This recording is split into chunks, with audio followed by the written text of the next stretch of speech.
Hello, everyone. Welcome to yet another watch party. Looks like we're going to have some action in this episode, I do believe, if promos are to be believed. Um, so we got word that this episode is called Udun. So there's a couple things that could refer to. Udun is a Sindarin term, which means dark pit or underworld, or if you prefer, hell. So, is this in reference to the situation they are finding themselves in? Perhaps. We know the Southlands are what have been called Before Door, so soon to be Mordor. My theory is that we see Mount Doom erupt tonight. That's my theory. So for those of you who don't know, in Mordor, so here we have Mordor, right? I think Tir Harad is, or Ostirith, the tower, is somewhere around here, I think. But Udun is actually this area right here. Right. So the Black Gate will be built here at some point, presumably. But this area is Udun, and this large area here is Gorgoroth. Right here is Mount Doom, and this down here is Nurn. And actually, this is very very good timing because Saturday's video is actually the history of Mordor. Oh, look at that. Can you make a video on Mordor? Already done. It is well into the editing phase, getting finalized for Saturday's release. So we've got the history of Mordor coming on Saturday. Yeah, so thank you, Alicia. If anyone's unsure how this works, if you haven't done this before, check in the description. It explains everything. Everyone's going to pull up their own Prime Video, and we'll have a timer going so we're all synced up. So there you go. That's so one location, Udun, is right here. The other is actually the fortress of Utumno, is also known as Udun. And a lot of us suspected that the fortress we saw Galadriel and her merry band of men in the premiere episode was the remains of Utumno. So yeah, that was another name for Utumno, was Udun. So there you go. D. Cronkite, thanks so much for the super chat. Liking that United Cutlery Gondorian shield. Yes, that unboxing is coming soon, but I thought I'd put it in here for a little cameo. But you guys probably next week will see the unboxing video that I just recorded today. So that is the next unboxing video. I've actually, I believe we've got the link to that if you want to check it out.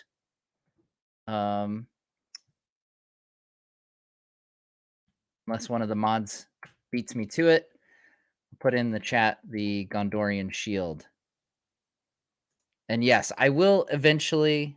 I just saw, yeah, I need to do a nerd cave tour. I will do that at some point.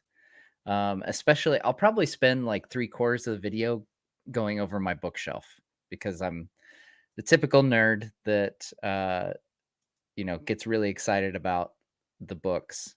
And obviously I've got some cool weapons and stuff, but man, the books are where it's at. All right. Yeah, the helmet unboxing, I was a big fan of that Theoden helmet. You can see it back there. It's back right there in the corner. My mic arm's a little bit in the way. There we go. Now you can see it in its glory. All right, so I posted some polls earlier, and it looks like folks think that someone might die tonight in the episode. We'll see.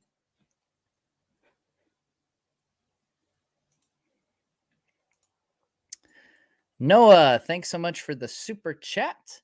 Do you think if the show goes super well, Tolkien family will give them the rights to make Lord of the Rings? So actually, Amazon has the rights to Lord of the Rings. So they could go ahead and do it. Actually.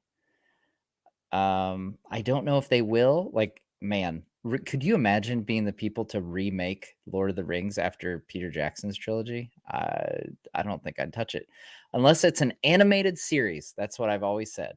Animated series. All right, I think the episode is out. So let's give it a couple minutes here for people to pull it up. Make sure you refresh. They like dropping these early. I guess is it because the football game probably ended, I'm guessing. Um, so yeah, Noah, the big question is, will they eventually open up Silmarillion rights to Amazon or some other company if these go over well? Kyle, thanks for the super chat. I hope they establish the Numenorian hatred of death this episode, like a 4 hours of CPR on Farazan.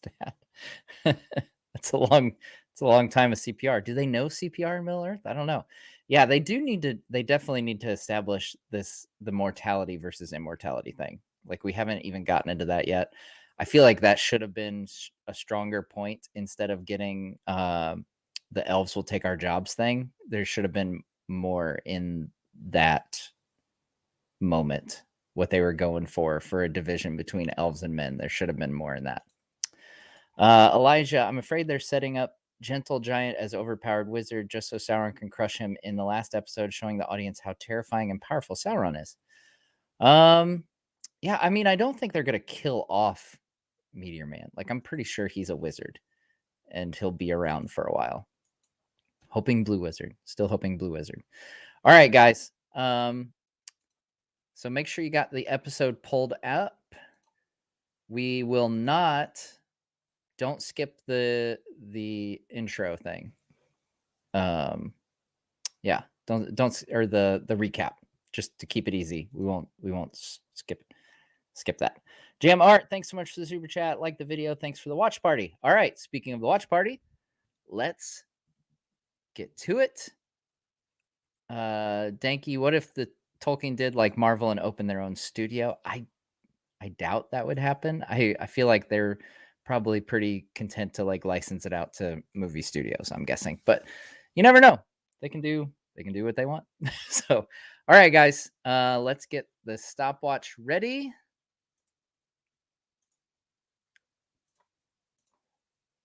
All right. Whoa, that's a really big stopwatch. There we go. That's better. All right, ladies and gents, episode 6, Udun. Let's hit it. All right, I'll give you 5-second countdown. 5, 4, 3, 2, 1.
Should be action in this one, folks.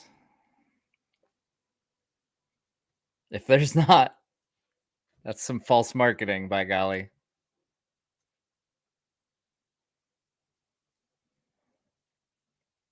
Udon ramen noodles? Flame of Undun.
That was pretty cool.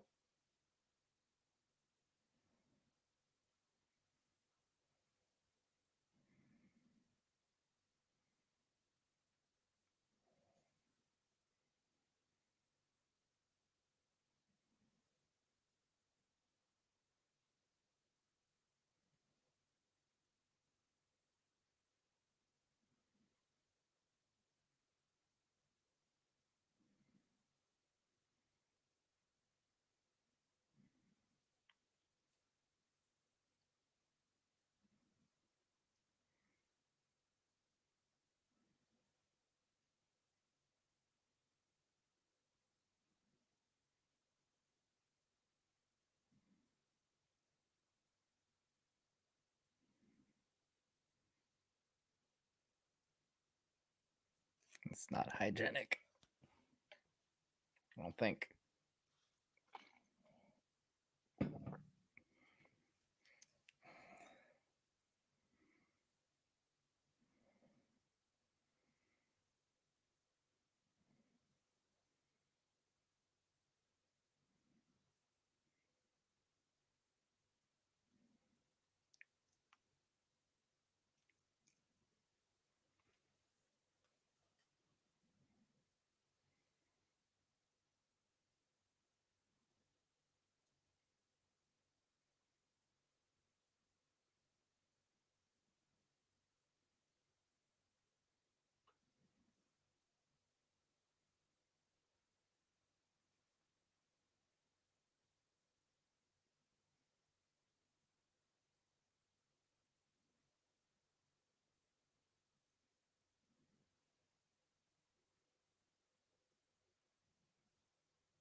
Doesn't seem like a close quarters weapon.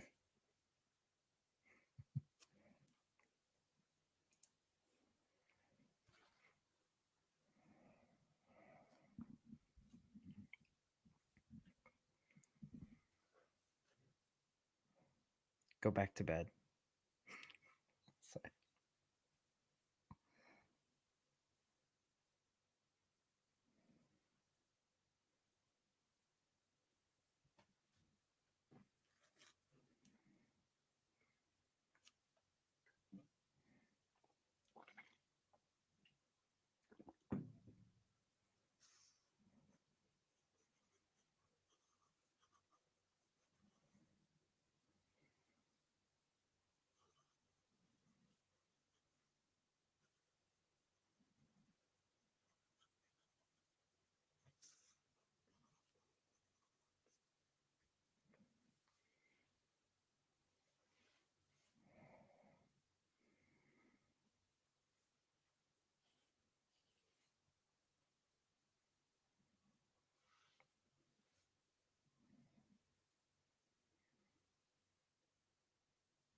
Motion detected at the garage doors.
I bet Adar has a decoy.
Dang.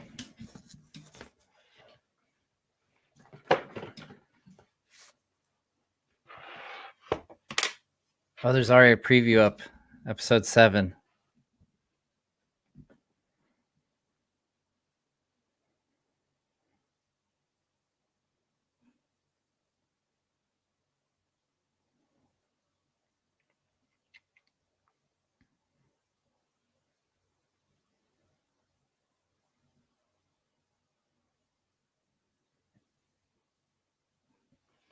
Dang.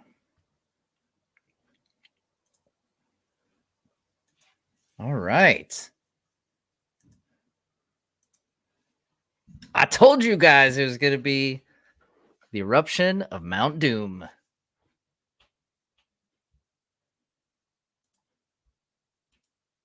Called it. All right, poll time.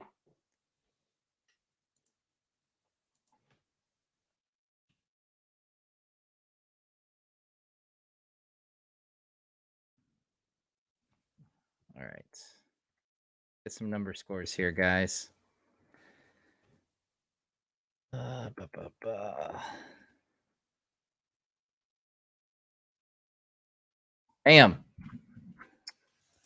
See what you got.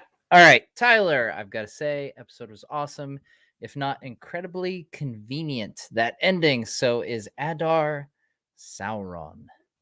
I don't think so. Like he said, he was pretty clear that he killed Sauron. Unless it's like a cop out, like a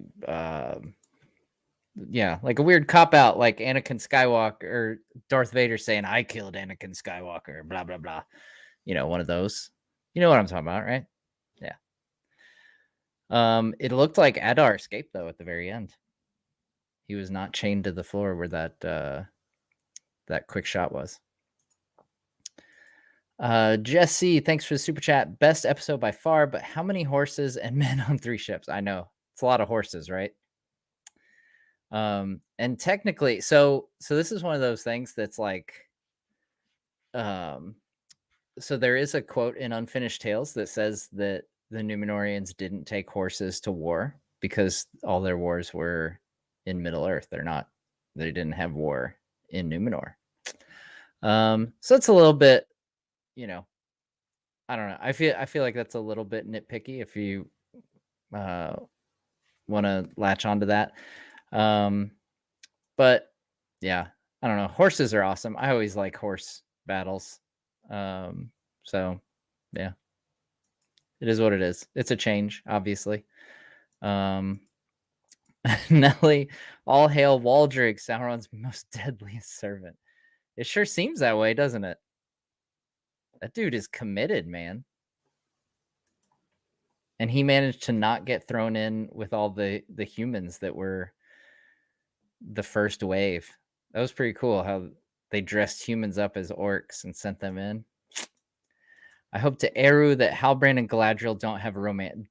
My note, I take notes during these, and my note says Halbrand Galadriel GTFO.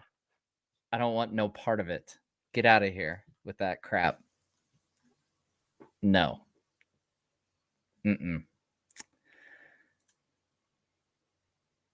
Adar lied about killing Sauron. It's possible. I wonder if if he obviously didn't kill Sauron because Sauron's immortal. He might have killed his physical form. Like that shouldn't. The fall of Numenor should be the first time that his physical form is destroyed, though.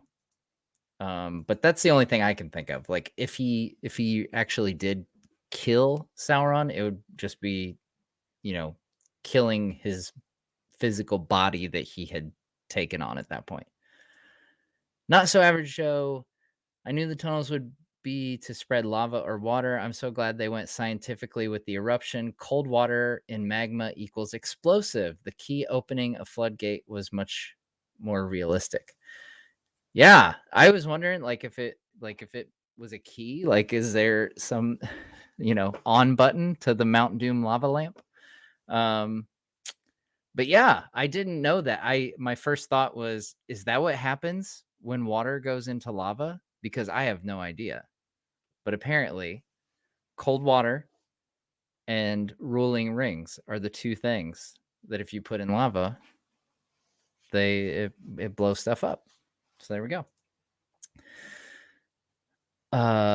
Maybe a metaphorical kill. That could be. Yeah, I think if anything, it's just his physical form. I think Adar tried to kill Sauron, who is Halbrand. Yeah, there's a lot with Halbrand that's like, I feel like you might be Sauron, dude. Like sometimes you're trying to hide it, but there's a lot of times that you're not a little bit. Yeah. Yeah, I'm having a hard time thinking that he's not right now. Yeah. For me, dialogue could be better at some parts, but was good. No jumping between other stories was nice. That's a good point. Action was good. Happy with character development. Also enjoying villain Adar. Yeah, I think Adar is a pretty, like, I like the performance that Joseph Malway, I'm not sure how to pronounce his last name. Sorry. But yeah, I like Adar as a character. And it's interesting. So he is a corrupted elf. We know he's a corrupted elf. One of the Moriander, which translates to sons of the dark. So there you go.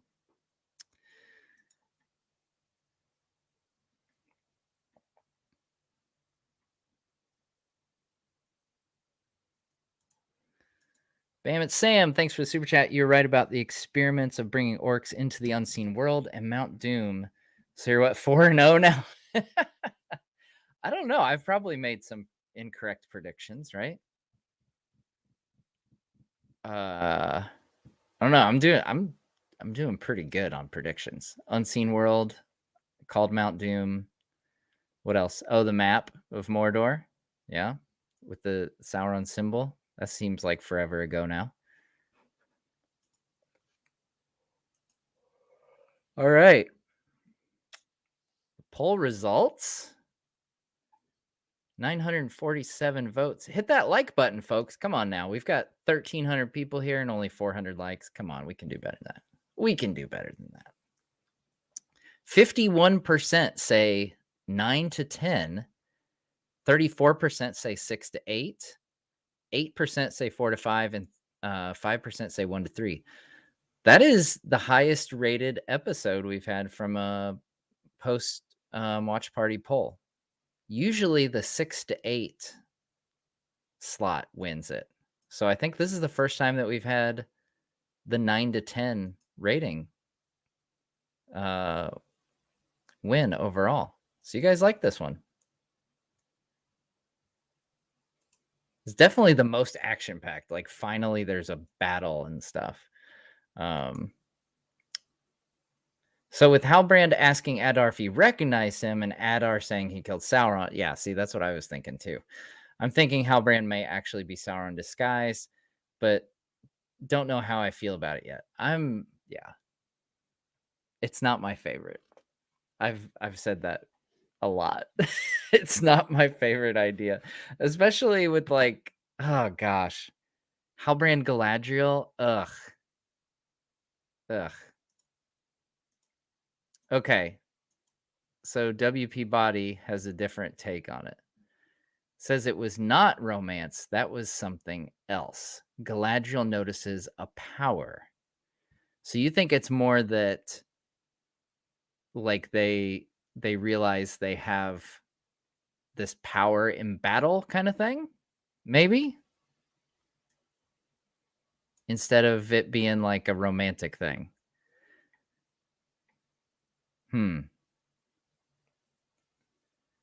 It's weird because of how it's like it yeah. I guess in the context, like I can see that. But I don't know. It just like the way comes across, with the whole scene together. Like it kind of plays like it might be romantic-ish, which I don't like. I don't know how romantic, Slaughter of Battle is, but apparently some people get into it. I don't know. Um, Christopher, not my favorite episode, but epic ending. Yeah, seeing Mount Doom erupt was cool. We've only seen it like in glimpses in the background, so it was kind of cool to see Mount Doom, and it seemed really close. But maybe I'll have to go back when I go back for my rewatch while scripting and see how far, because that should still be a pretty good distance.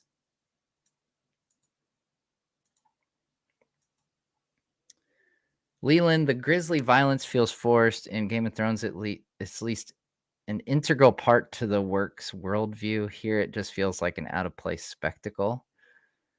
I'm curious. Which was there? Was it grisly? I don't know if I'd call it grisly. I mean, there was some moments of like blood coming out of wounds, which is, I don't know if it was entirely necessary. I didn't find any of it, you know, over the top. Like I wouldn't put it in the same realm as Game of Thrones. Granted, like I've said before, I don't watch Game of Thrones in part because of the grisly violence. But yeah. And I don't know if I would, yeah. I don't know if I would say that grisly violence is an integral part of any work, like that's 100% necessary the way it is, the way it's presented with Game of Thrones. But we don't need to go into that debate. But Halbrand saved Adar. He is the Sauron. Halbrand saved Adar. I guess, I mean, he saved him from Galadriel killing him, which was interesting. Like, once again, we have someone, like this time a straight up villain, calling out Galadriel, like, hey, maybe you should have been Morgoth's successor. When he said, look in the mirror. Oh man. It's like, yeah, Galadriel, you're a bit bananas. Yeah, like that whole scene, it was like, oh, maybe we'll bring the orcs out in the sunlight and I'm gonna hunt down every last orc and I'm gonna save you for last. And it's like, that's freaking dark. Like, what the heck? And it's so different. So, like, earlier in the episode, I wrote down, let's see here.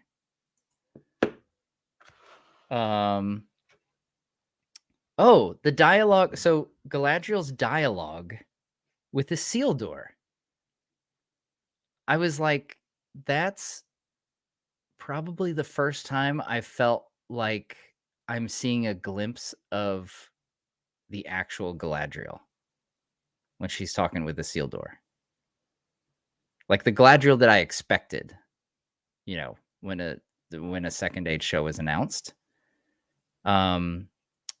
And I was like, oh, so maybe this is like, coming, like she's starting to develop here, and and then she goes all like crazy person, gonna hunt some orc, but like not in a way to, get my friends back from the Uruk-hai of Saruman way, but more of like I'm gonna do it out of, like Liam Neeson Taken style.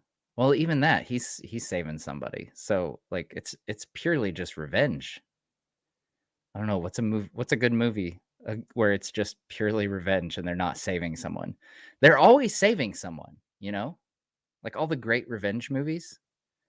Man on Fire with Denzel Washington. I really like that one. And Taken is another good one, but they're always saving someone. John Wick. Yes, John Wick is a good one. Punisher. Yeah, maybe Punisher is a good. Oh, those John Wick movies are so freaking good, though. Count of Monte Cristo. That's another good one. Oh man, I want to watch Count of Monte Cristo again. Yeah, but yeah, Pure Revenge is like that's pretty intense. Halbrand is Sauron. Adar thinks he killed him, and that's why Halbrand asked if he recognized him, his new form. Yeah, I could totally see that. Yeah, that was my thought too. Was you know he split him open last time, and he was in his full evil form, and now he's in this human form for some reason. And I don't know what his plan is. Like, what is Sauron's plan right now?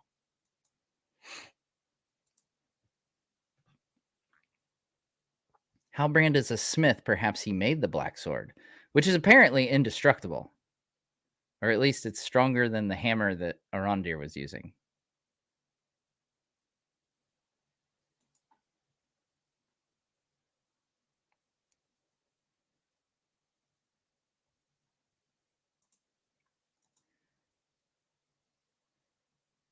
Doesn't it say in Unfinished Tales that the Numenorians only use horses to carry their equipment into battle?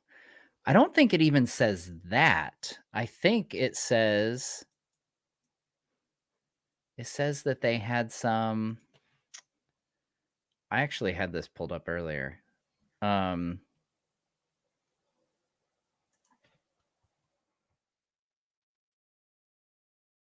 see.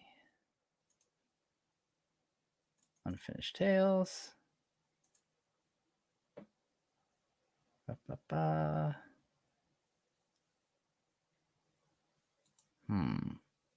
Okay, here we go. I got it. Nice. The Numenorians in their own land possessed horses, which they esteemed, but they did not use them in war, for all their wars were overseas. Also, they were of great stature and strength, and their fully equipped soldiers were accustomed to bear heavy armor and weapons. In their settlements on the shores of Middle-earth, they acquired and bred horses, but used them little for riding except in sport and pleasure.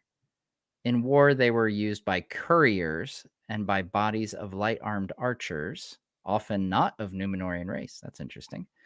In the War of the Last Alliance, such horses as they used had suffered great losses, and few were available in Osgiliath. There you go. So that's exactly the footnote from Unfinished Tales.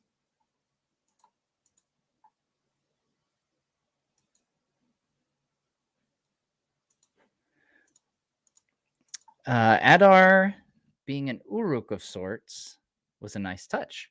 Yeah, I think there was some early rumors. People had guessed that he was like a first one of the first elves turned into orcs, which apparently he's kept his immortality, because that's a pretty pretty big question. Is like, wait, so if orcs were elves, do they keep their immortality? What happens with their soul, so to speak? Like they're definitely leaning hard into the debate that Tolkien himself had, or not debate, but like second guessing, like the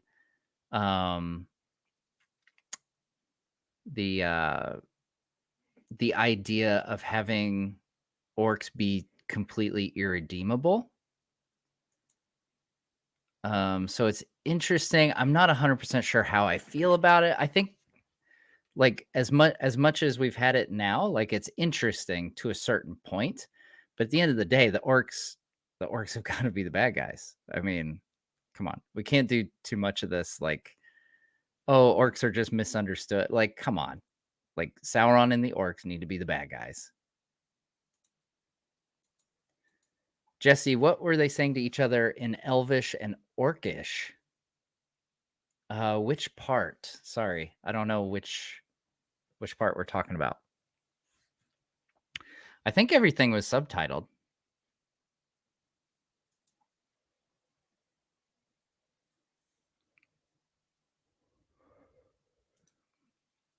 Halbrand isn't Sauron. He will help Sauron infiltrate. Hmm. Yeah, I like the idea of Halbrand being the Witch King. I've also seen folks say that he'll be the King of the Dead, which is interesting. Although he feels like he's coming in very early for that to be the case. Like I don't think we need 5 seasons of the King of the Dead before he becomes the King of the Dead.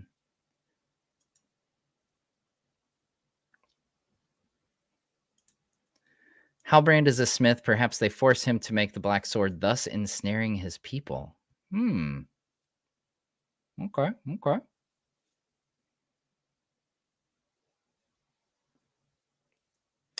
Oh yeah, Katie just brought up interesting that the first mention we get of the one, as in Eru Iluvatar, and the secret fire is from Adar.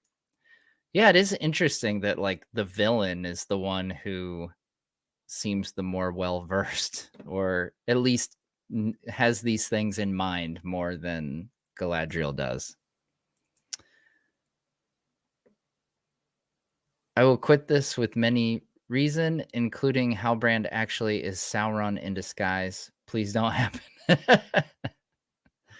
Yeah, I'm not rooting for him to be. This episode was a romance episode. I don't know if it was a romance episode. Seemed like a battle episode.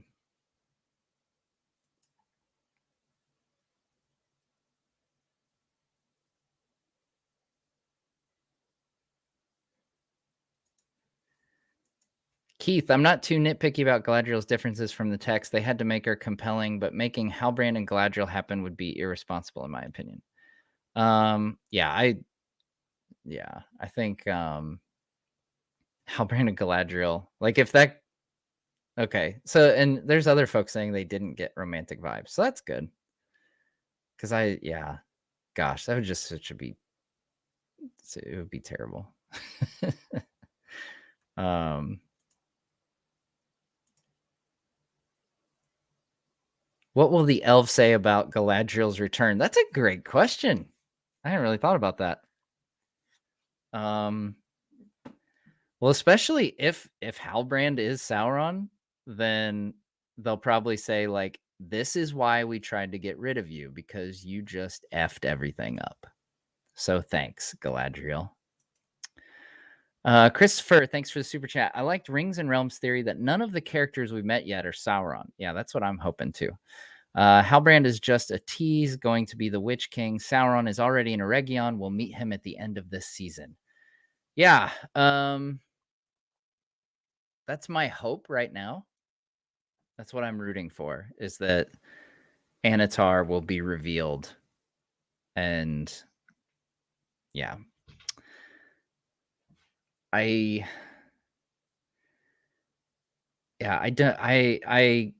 wear thin on the mystery aspect of the whole thing. Like, ooh, is Halbrand Sauron, or maybe this meteor guy is Sauron? And it's like, just tell me the story without relying on mysteries all the time. Just make the characters and the story compelling. No mysteries needed. There can be some mysteries, don't get me wrong. I mean, there's Adar, like I feel like that was a solid mystery with Adar, and now we know he's one of the first elves made into orcs, and like that's interesting. But yeah, there's just so many mysteries going on. And like if it falls into that trap of like, okay, here's the answer to this mystery, but here's another mystery, then that's gonna get old. Mr. Diddles, best episode so far. Sadly, that's not saying much, but still pretty good. Hearing Norolim again kind of gave me goosebumps. If they ship this, then R.I.P. Celeborn, Celebrion, Eladan, Erohir, and Arwen. Yeah, so for those of you who didn't catch it, Norolim is what Galadriel says to the horse, and that is the same line that Arwen says to her horse when she is being pursued by the Nazgul in the film, obviously, because we know in the books it's Glorfindel. But in the movies, that is what um, Arwen says to her horse, and then her horse goes faster. So it's pretty handy phrase if you're riding a horse in Middle Earth. All right.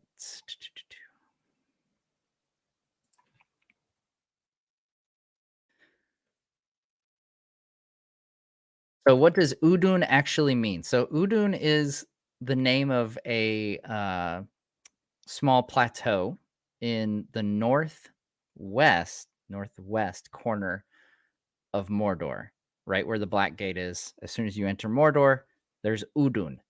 But that is named after Utumno, the first fortress of Morgoth, which we think could possibly be the fortress that Galadriel went to in episode 1. But that is another name for Utumno, is Udun. But the term Udun basically means hell or underworld. So, yeah. So that could describe, what's become of this land, or what, the,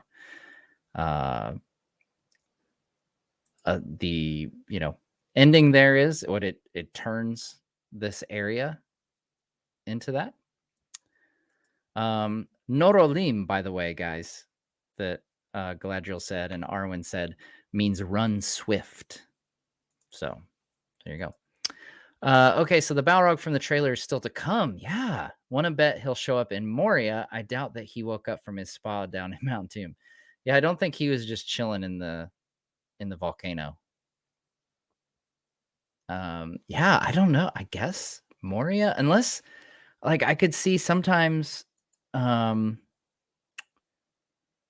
sometimes finales do have flashbacks. That's kind of a TV thing. You get big flashback scenes in premieres and finales a lot. So maybe, but I don't know. I guess I'm still betting that we see the Balrog, but nothing happens with the Balrog, at least not this season. I think my prediction is the camera pans down. Okay, here's another official prediction for you guys. So we'll see. I'm putting my record on the line. So my prediction is we see them mining mithril or something, and the camera pans down through layers of rock and whatnot, and then we see a Balrog down below, and that's it. I don't think the Balrog is being revealed this season, to other characters, just to us. Elijah says this episode didn't have enough action. That's pretty much most of the episode, wasn't it? I mean, I guess you could say you needed more bigger action, I suppose. But this was one of the least dialogue heavy of the season.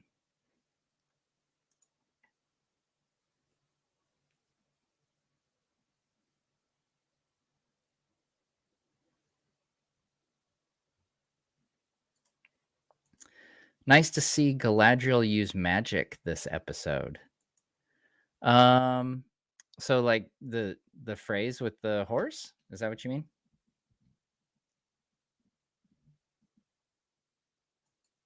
I'm trying to think, was there other magic? I think that was it, wasn't it?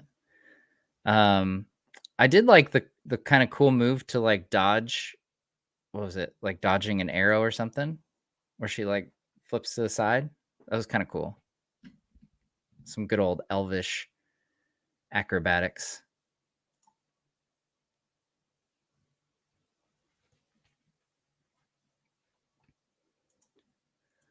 Halbrand talking about wanting to bind something to his being. Yeah, is such specific wording. I think he's Sauron, and I feel the same as you with that. Yeah, between that and some other hints of him being a blacksmith, there's just a lot of not very my only thought now is is that intentional misdirection? And Oh, V for Vendetta. That's another good revenge movie. I actually watched that recently. That's a really good movie. Now I don't remember what I was saying. Oh yeah, the specific wording. Yeah, it's very specific wording. It's very Sauron-y. Carson, thanks for super chat. Best episode so far. It's crazy. That was a TV show. I enjoyed the action, dialogue, and pacing. 9 out of 10. Yeah, I thought that was a pretty good, like, I felt pretty locked in the vast majority of the time. There's definitely been episodes during like the last batch where, you know, I started looking at things and thinking about things, related to like choices made and stuff that, um, it kind of a sign that I wasn't fully engaged. Um, I think I was more engaged in this because there's a lot of action happening, obviously. I really like the tower, Arondir bringing down the tower and like trapping the orcs inside and stuff. That was pretty cool.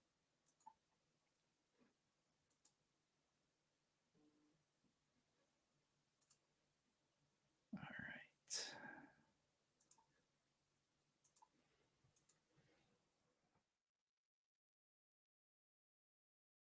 Okay.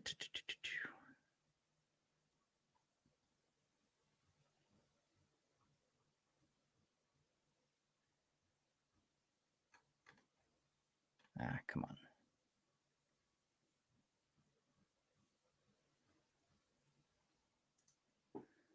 Shouldn't Galadriel be angry at the werewolves?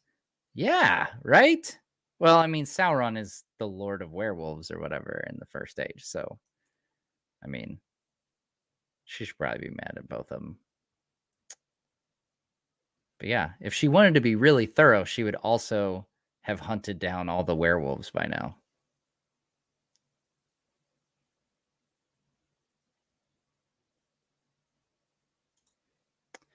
Adar says he killed Sauron. Halbrand just shows up to stop Adar and expects him to recognize him. And then, when presented as king, he looks disgusted by the people, screams Sauron. Yeah, he definitely had an interesting vibe there when it's like, I love how it's like, oh, this guy just showed up. He happens to be with you. He's our king. Cool. You're our king now. Thanks, guy.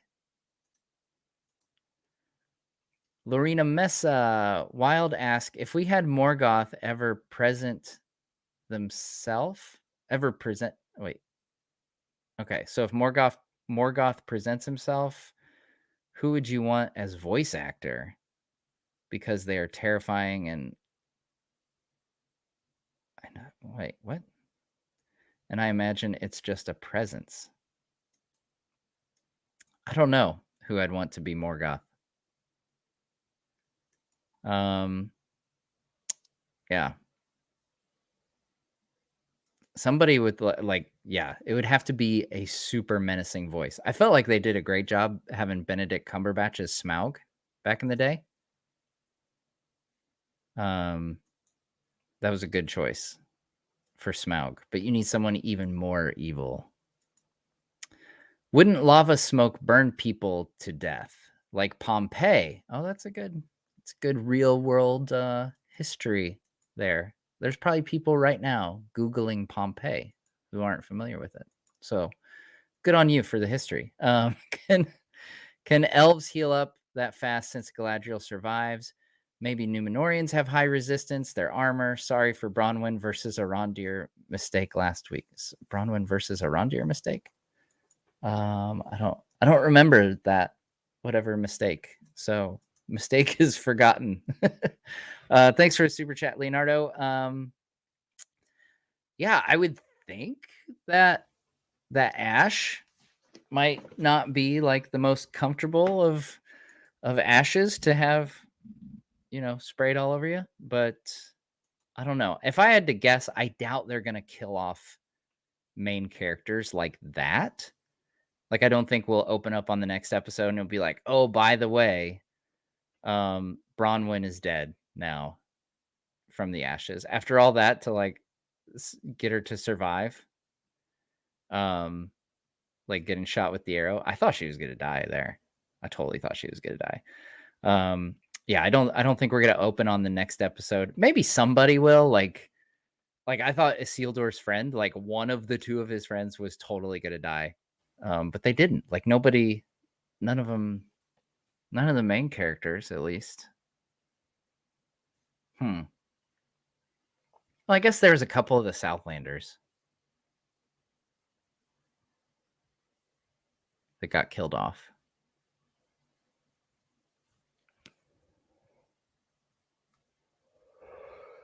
Oh yeah, we got a Yavanna reference also. Hal is definitely the Witch King. I feel not Sauron. I'm calling now. Sauron will be the very end of the season. Maybe Halbrand versus Adar plotline turning him evil. Hmm. Hmm. You almost wonder if like Adar, if like Adar and Sauron, or wait, if Adar, Powwow Chief. No, my yawning is because it is 1:15 in the morning here, and I am actually a morning person and not a night owl. So this whole watch party thing and subsequent breakdown is quite a different thing for me. So that's why I yawn so much during these. Um, yeah, so I wonder if Halbrand versus Adar is like a big conflict.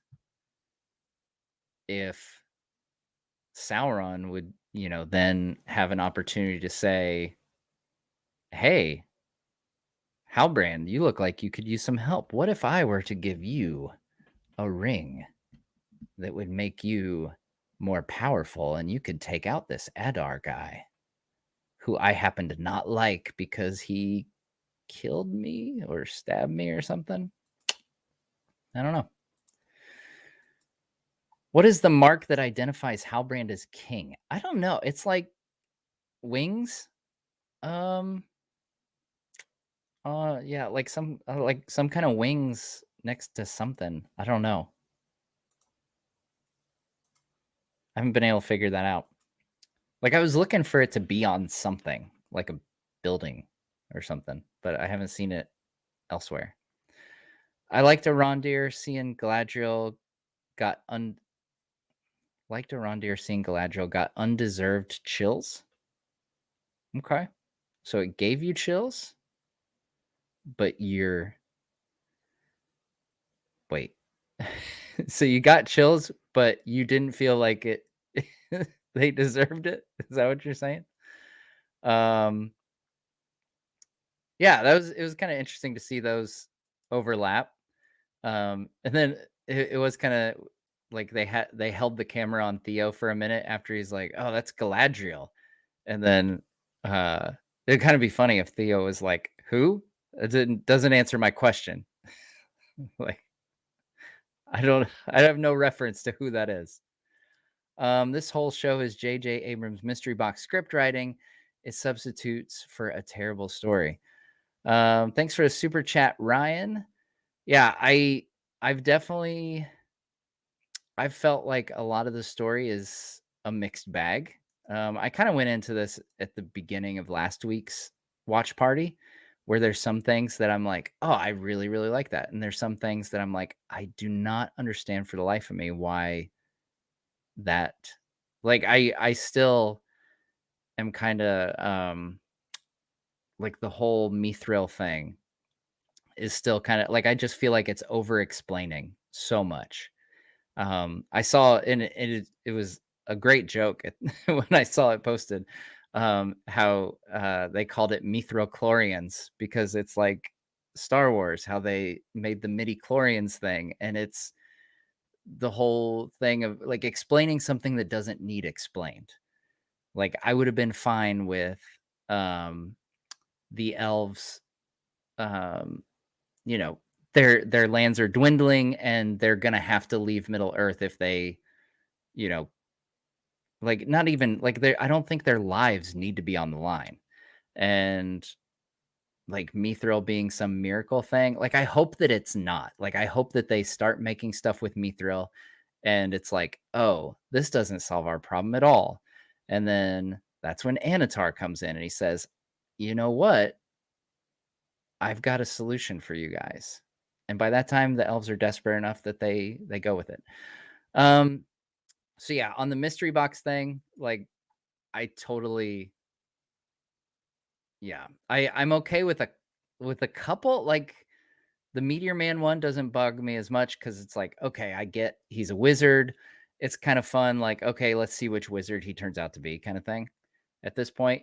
But there's when you stack so many mysteries where you know, the main talking points of the show should be what the characters are doing and the story being told and not the mysteries.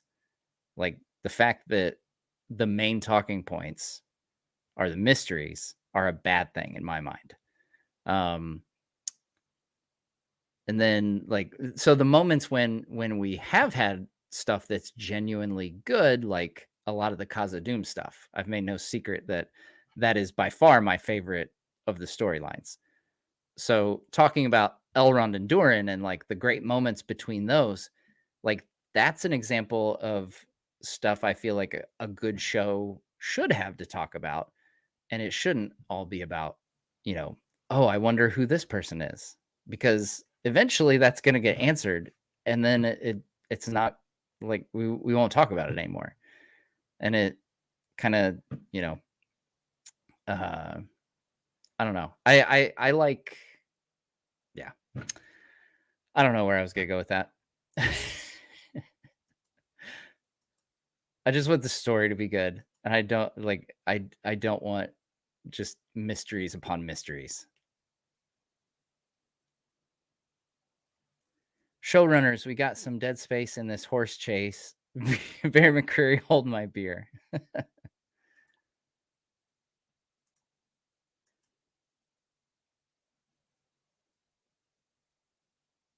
Oh, okay. Alright, so this is kind of what Lorena said earlier. If Morgoth appears, what voice actor would you want? They must be amazingly terrifying, old AF, and stare into your soul. They should. Absolutely. I don't know. Like I'm not good at coming up with like the thing with casting for Middle Earth is I love when you're casting relative unknowns. Um so like even going back to Lord of the Rings, like probably Ian McKellen and Sean Astin were the best well known and even they weren't like the big stars, you know, especially like Ian McKellen was more on the front end of being a big star, I think. Um, yeah, but I always enjoy Middle Earth being cast by relative unknowns, or at least people who aren't big stars. And whenever people do hypotheticals, they always pick like huge all-star casts that are just ridiculously um unrealistic. So I don't know. Someone I would say with a deep voice. I always think of Morgoth with a deep voice and just full of malice, you know. What were the orcs chanting during their first attack when Adar was planting his seeds? Nampat. That's like the word. And I have not found a translation. Could, if someone finds where they say what Nampat means. Now, a couple episodes ago, they did have an orc say Nampat Uglursha, which Jed Brophy said was kind of like a rest in peace type sentiment. But I wonder what Nampat means to be part of a rest in peace sentiment and also a going to war sentiment. Interesting.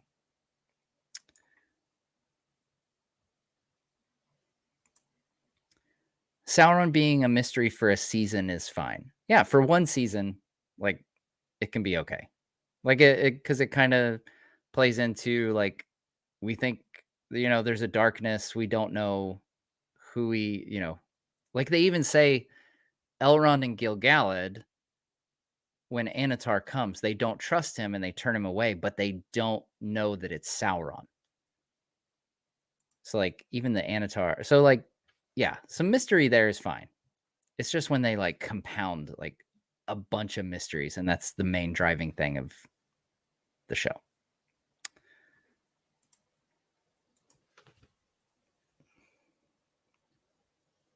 Maybe the whole fate comment was irony about Galadriel? Which fate comment? Ooh, Nampat equals death, Johnny says. Maybe that, yeah, maybe.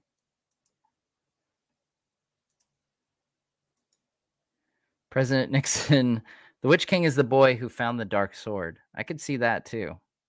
Theo's kind of wide open right now, but he definitely he's got a taste for darkness apparently with that sword. Tommy, thanks for the super chat. The corruption of elves into orcs was the most egregious sin Morgoth committed against Iluvatar. I would not like to see a redemption arc for orcs. Yeah, it just seems like I've kind of said this before, like there's this big kick right now of like villain rehab where we get, Loki is now a good guy and Boba Fett's kind of a good guy, and like all these bad guys have to be super sympathetic. And like, I mean, shoot, like they had that Joker movie and you know, it's a fine movie, you know, nothing against the movie or anything, but it's kind of like, oh, let's make the villain sympathetic. And I kind of like the old fashioned, like the bad guys are the bad guys. Call me old fashioned, but I like my bad guys being bad guys. Plot twist: Halbrand is just Halbrand. Predictions for the final 2 hours, more or less. Sebastian is Sauron. Who's Sebastian? Maybe Beric. Isildur's horse is Sauron. Thanks for a super chat, Jack.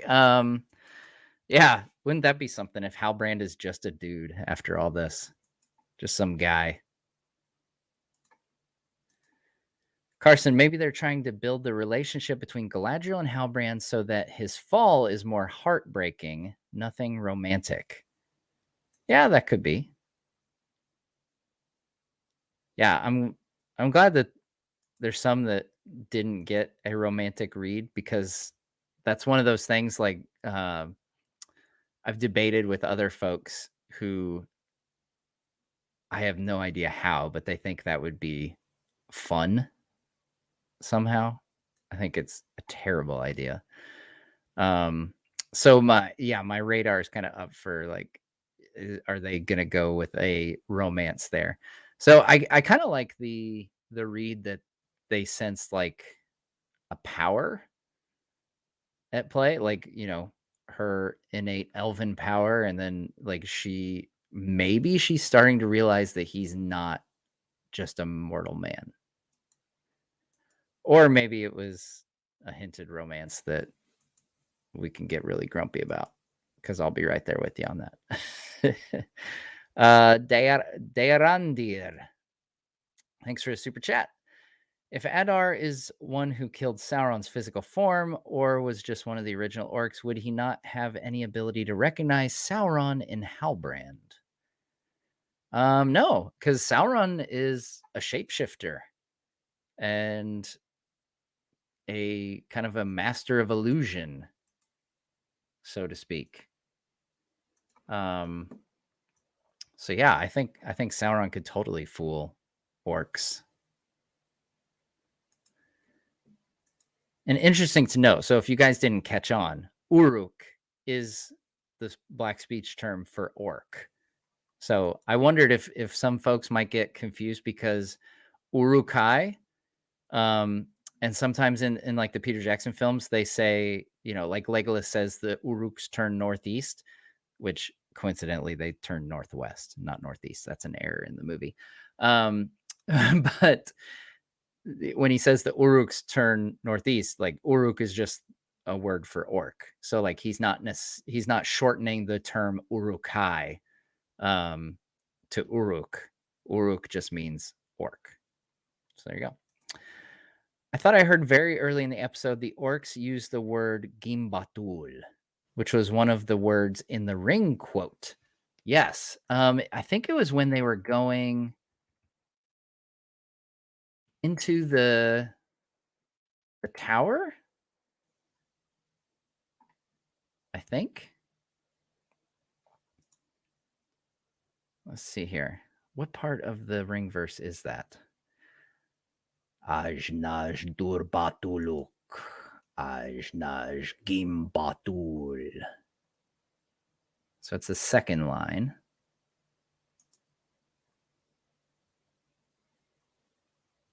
So that would be, find them. Yeah. Ajnaj is one ring. Gimbatul would be to find them. So there you go. Gimbatul. Ajnaj Drakatuluk. Agburzomishi. Kripatul. This is what you get when I'm up super late. I get a little crazy.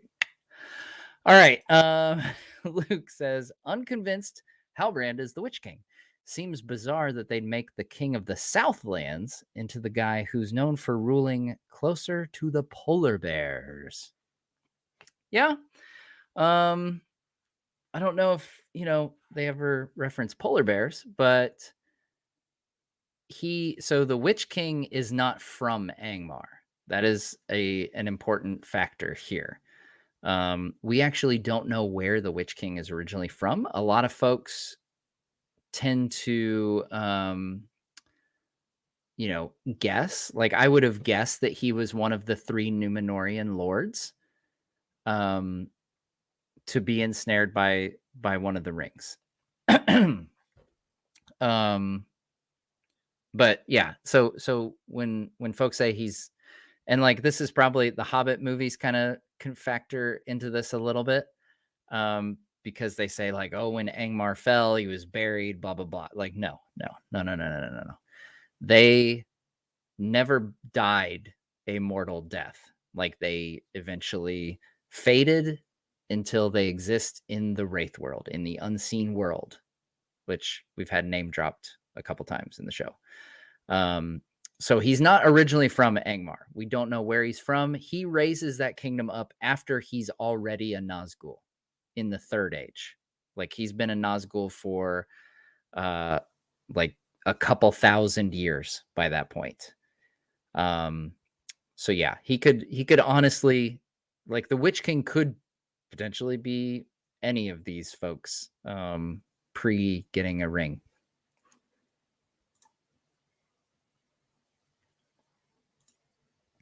Read a theory that Durin could be Sauron. Thoughts? I don't think so.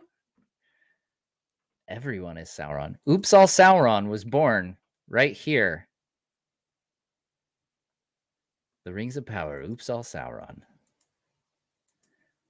What's your solution to Tolkien's orcs' whole dilemma? Man. Call me crazy, but if Tolkien couldn't figure it out, I doubt that I'll be able to. I'll say that.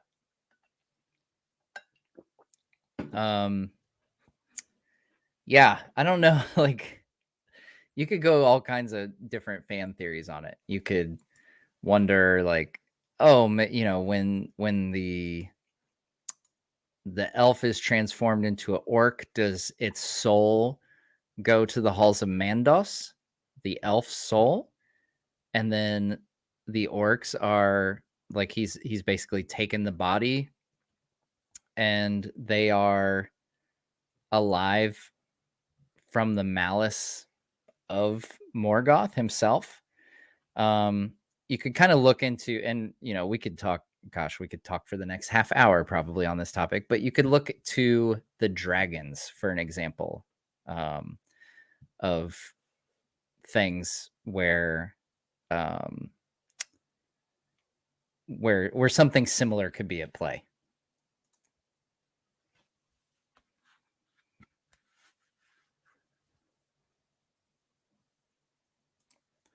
What did Nampot mean? So we're theorizing it could mean death, but we don't really know.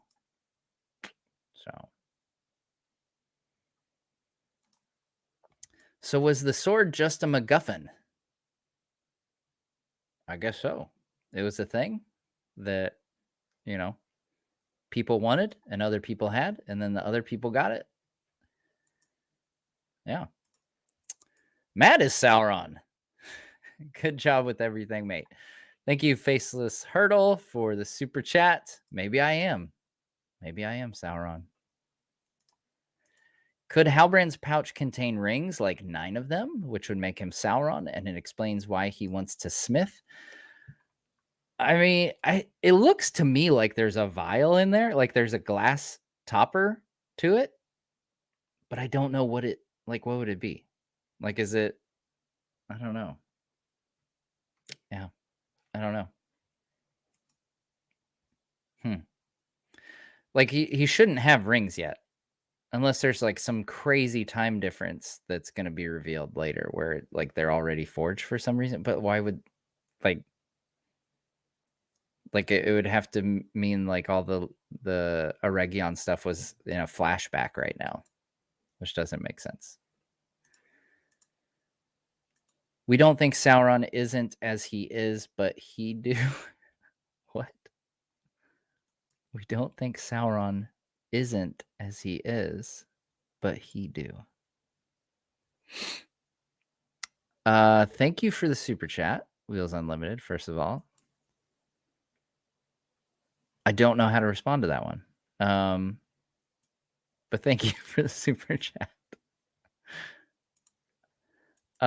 When did the sword swap happen? Off screen? Yeah, so he says to Waldrig, like, I have a job for you, or like, I need you to do something. And that's when the Numenorians show up. So presumably that's when the swap happens.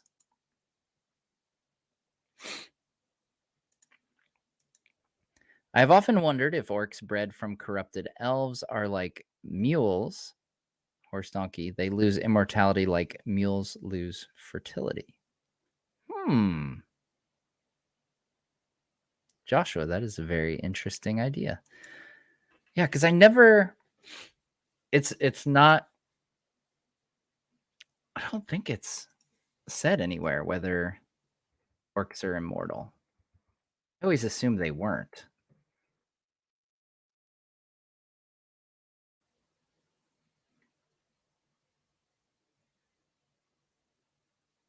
Yeah. I'll have to look. That'd be an interesting topic to dive deeper into.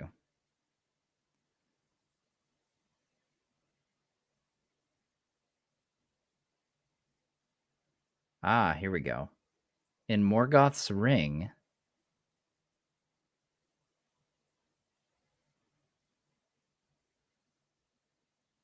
it says the orcs could be slain and they were subject to disease, which elves are not subject to disease, by the way.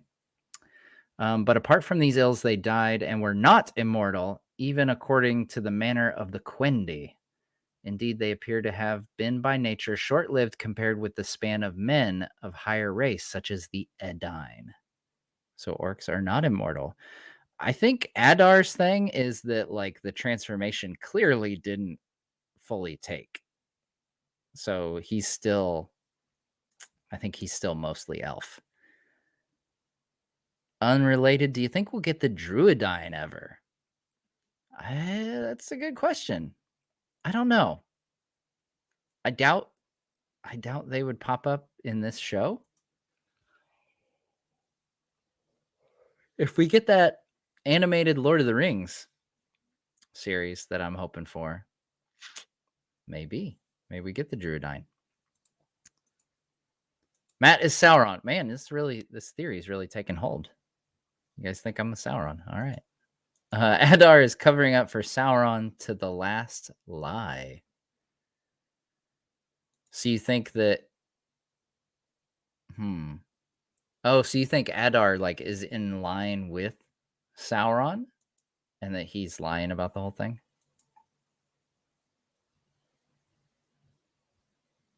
Could be. Brandon Clark, thanks for the super chat, my friend. Just started watching your content recently. Very cool. Welcome to the channel. You're the GOAT. Keep up the good work. Thanks so much, Brandon. I really appreciate it.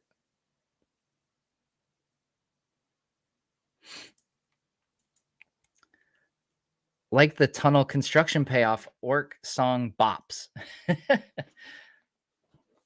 Yes, James. So yeah, we finally know why they were building tunnels. It was to transport the water. There we go.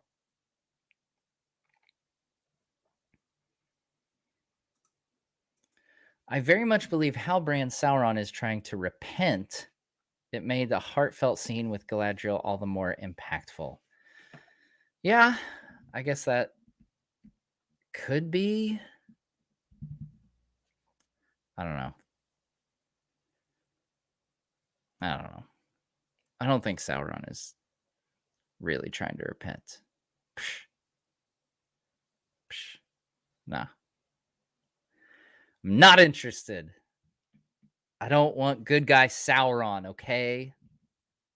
So I will say, so Adar says that Sauron like went out to make order and like stuff in the aftermath of Morgoth's downfall, which actually does, like, Tolkien does say that he did that. Like he kind of hints that Sauron wasn't fully evil, you know, necessarily at the time, but he clearly was still up to, you know, some trickery, shady stuff because he went to experiment. I think that was him, like him also coming to the One Ring thing. Like he's looking for a way to rule over everything. And what we know from Sauron, the reason he falls to darkness is because he is like extreme type A and wants everything organized exactly how he wants it. So yeah, I get like the idea that he was out there not immediately doing evil. Like that makes sense from a book perspective. Like that can work. I think now at this point in the story, like he should be, you know, up to no good by now, for sure. Especially if Adar really did like destroy his physical form, like dude should be out for revenge. Like Sauron's the guy who should be doing revenge, not Galadriel. But yeah. Yeah. How'd the old guy get the broken sword? I need an Ocean's 11 reveal of how they did it. So right after Adar gets the sword, he like walks out of the building and says to Waldrig, like, I need you to do something, or I have a job, or something like that.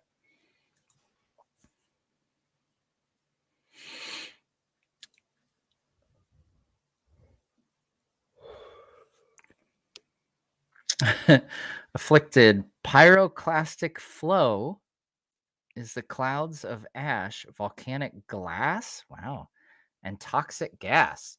It's super deadly. So RIP Galadriel. Based on next week's promo and like, you know, knowing that she doesn't die in the Second Age, I'd say no, not RIP. But hey, we're learning a lot about volcanoes today. This is more than I've learned in a long time about volcanoes.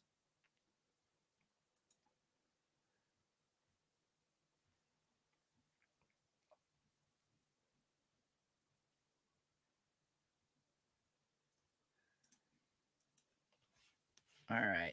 Papa Revan, thanks for the super chat. Gotta love a character being in a show that has a super cool looking sword for it to just be sheathed the entire time. I'm talking to you, Adar.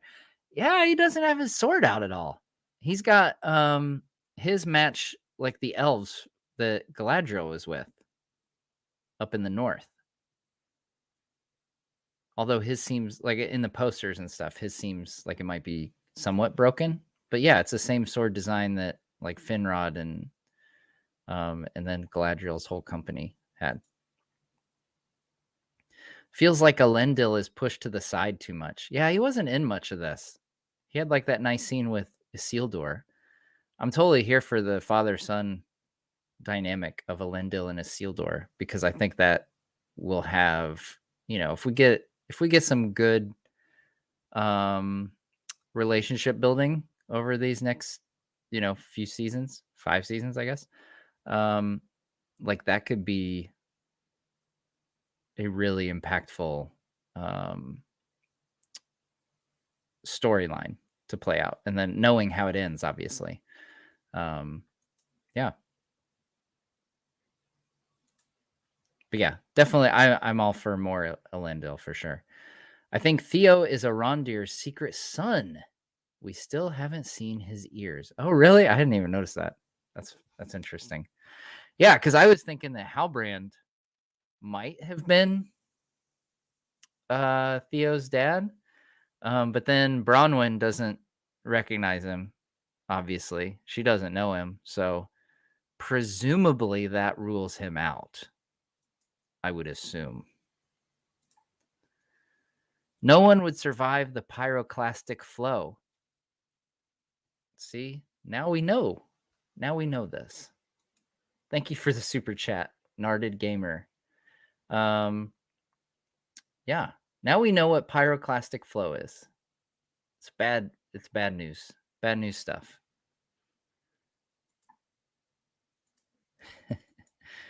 Special K, good action. As a blacksmith, I love all the weapons we saw. Halbrand Nazgul vibes. His crest looks like a raven or crow. Theory on his neck pouch yet? Oh, man. I'm going to have to slam a monster before I get cracking on this breakdown. Yeah, I really don't know what could be in the neck pouch. Like, I go back and forth because if he's Sauron, I'm like, why is this dude carrying this thing around? Like, what the heck is this? If I was thinking like really super corny, it'd be like the first guy he met after rebuilding his form, and the guy's like, you could change, you can be a good guy, and he's like, wow, I'm gonna remember this, and I'm gonna remember because I've got this pouch to remember it, or something. I don't know. It does kind of look like a raven or crow or something like that, though. You think Halbrand could maybe be like a made-up TV version of Talion? Well, Talion was a Gondorian, and Gondor does not exist yet. Yeah. Although, just by bringing that up, I do kind of want to go play Shadow of Mordor right now, or Shadow of War. Probably Shadow of War. It's the newer one. Hey, Philosopher's Games is in the chat. Welcome to Philosopher's Games. Friend of the channel, fellow YouTuber. Yeah, so I don't think he's a version Italian. He really feels like a slightly off-kilter Aragorn type. If Halbrand asks for some hair from Galadriel, I swear I'm still probably gonna watch it. Oh man. Why is Adar asking Halbrand, who are you?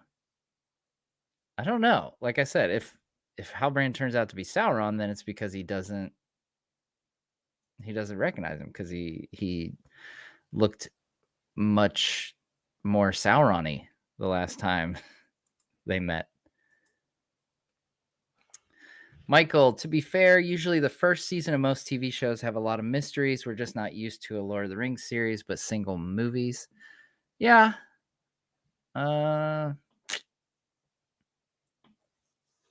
Yeah, I could see that, I guess. I don't know.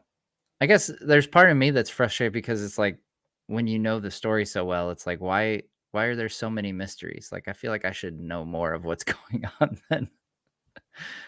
than what I do. Like yeah.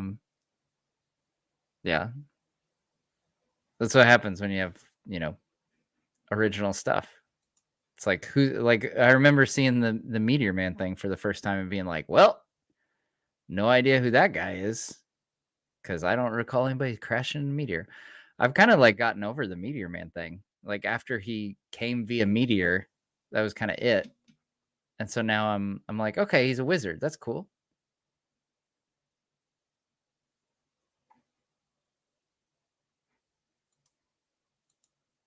The show seems to be full of someone gets saved at the last minute trope. Also, doesn't this battle for the Southlands just feel small like a skirmish? Yeah. Oh, it's totally a skirmish. Yeah. I think they did pretty good with like it is a smaller battle. Um but like it felt like a well executed skirmish. But yeah, I think it's definitely a smaller battle. Um but I think it was a smaller battle that was entertaining. It was definitely nothing the scale of like what we've seen in Fellowship, or not Fellowship, in Lord of the Rings, for example. Um, it's kind of like how, Fellowship of the Ring ends with a skirmish, basically, a much smaller, like it's the stakes feel really big because it's the Fellowship against a bunch of orcs. Yeah. So yeah, I don't think, the Southlands are meant to be like a massive realm. It doesn't seem like. It seems like one village actually. um but I guess some of the other villagers got taken out already. But yeah, I don't know. Like it's not gonna like I feel like this show's gonna build, because after this we'll have the War of the Elves and Sauron, which should be pretty big. Fallen Numenor should be, it's not a battle, but it should be a really big moment, with a really big armada sailing to Valinor. And then War of the Last Alliance obviously should just be like flipping massive. Like we got the glimpse of that in the Fellowship of the Ring prologue. So yeah, they should that should be a huge one. So I think it'll build. Yeah, I didn't expect this to be like on par with some of the huge Middle Earth battles we've seen before. A big theory was that Theo was Halbrand's son, but I'm pretty sure this episode's confirmed he's not. Any new thoughts on who Theo's dad is? Yeah, I don't know. I don't. It couldn't be like not even important, honestly. I think it could be one of those things that like we theorize over because they said like, oh, they said he left. That must mean he's important. But maybe that's just it. Maybe it's like, oh, he left. He's gone. Probably not. He's probably somebody important, and we'll find out later, maybe. As long as he's not Sauron. I was so worried that he was like that Halbrand would be Sauron and Sauron would be that kid's dad or something. That I would not be prepared for that. All right. Nampot equals death. Yeah, we saw that earlier, Johnny. I read that one earlier, but yeah, it would make sense.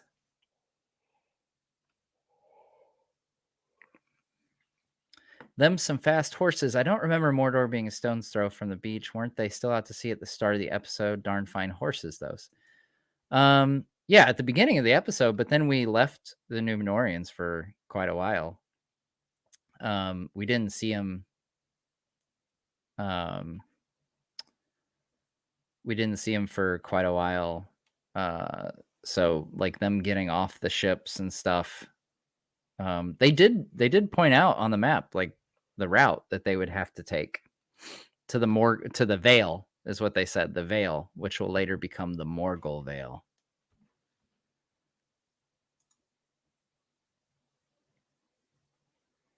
Yeah, it's hard to tell. Like it was like overnight occurred, I think, while that happened. I think. Oh, there we go. Amazon X-Ray says Nampot equals death. Nampot. Very nice. Got it confirmed. Yeah, and someone else pointed out Nampak Uglursha is what they said. But so Nampak and Nampot are from the same root word, I'm sure. So it has something to do with death. I think they're trying to capitalize what Game of Thrones did with the endless mysteries. There were so many channels just for Game of Thrones theories, which got fans into it. Oh, okay. All right. So you saying I should do more theory videos? I don't really want to though. Behemoth Sam, thanks for the super chat. Yeah, I mean, I could theorize on stuff. I don't know. I have theories. If I did just dedicated theory videos, then maybe more people would know, that I've got like a 4-0 record right now on theories. But you guys know. That's what's important. You guys right here in the chat and watching this after the fact, you guys know.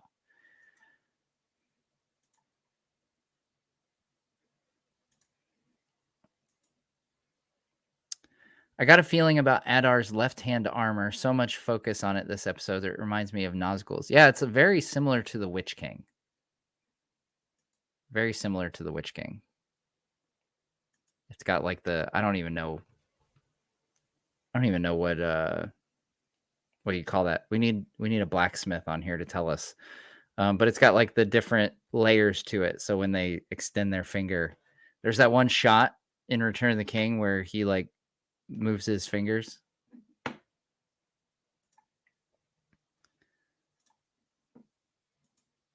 I like the idea of Sauron being less one-ish dimensional. And if the orcs fell into despair after Morgoth and some lost faith in Sauron, fancy spin. Yeah.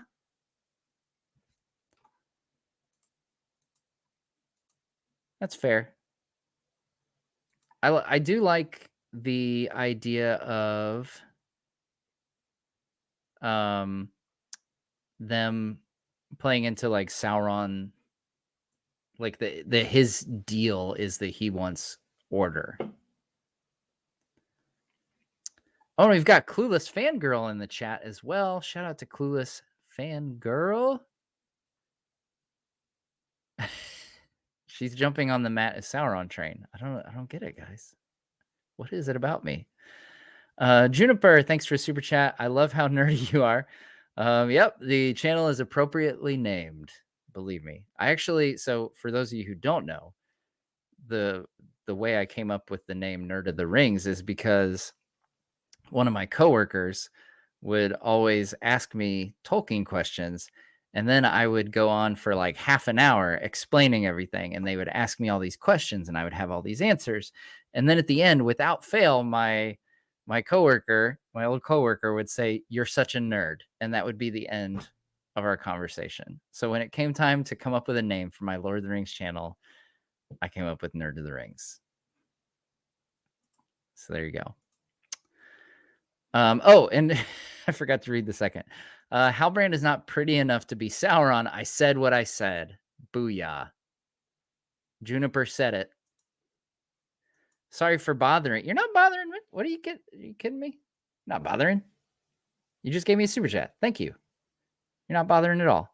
My question is not really about the episode in general, but a question: who and where do you think was the Witch King? So like I said earlier, I think a lot of folks kind of assume that he was one of the 3 Númenóreans. So we know of the 9 Nazgul, we know 3 were Númenórean lords, and we know of Khamûl the Easterling. That's all we know is those 4. The other 5, we don't know. Great lords and kings and such of men. That's all we know. Yeah.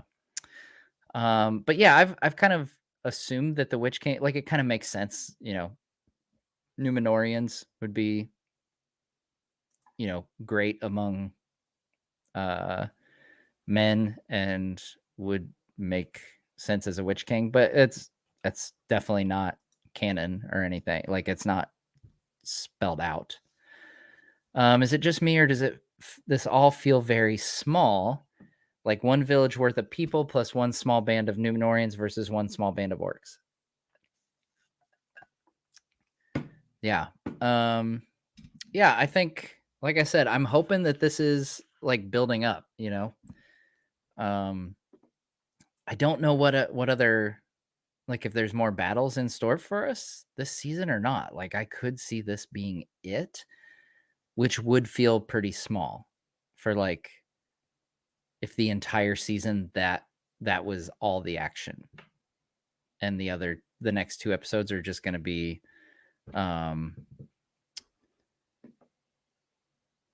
yeah, if the next two episodes are just going to be more, you know, dialogue and stuff, you know, kind of like what we've had so far, not a ton of action. Yeah, but I don't know what other conflict. Like it's hard to see what the next two episodes hold. Like I feel like we've had kind of like hints episode to episode, like, oh, okay, this next episode, like we knew going in this one was going to be the action one with the battle. Yeah, but I don't know where these last two are going. And if we're gonna, like, I think we're going back to Khazad-dûm, obviously. But yeah, that might be all the battle for this season. In which case, I do think they need to like majorly step it up for season 2 with the War of the Elves and Sauron. Like that's gonna have to, like, season 2 at the latest. Like season 2's got to build up to the War of the Elves and Sauron, and the fall of Eregion has to happen in season 2, I think. Kevin Felix, thanks for super chat. The Numenor charge on the orcs was awesome. Yeah, I'm a sucker for good horse charges. It's not going to be like up there to the extent of any of the Rohirrim stuff that we've seen, obviously, but gotta love a good cavalry charge.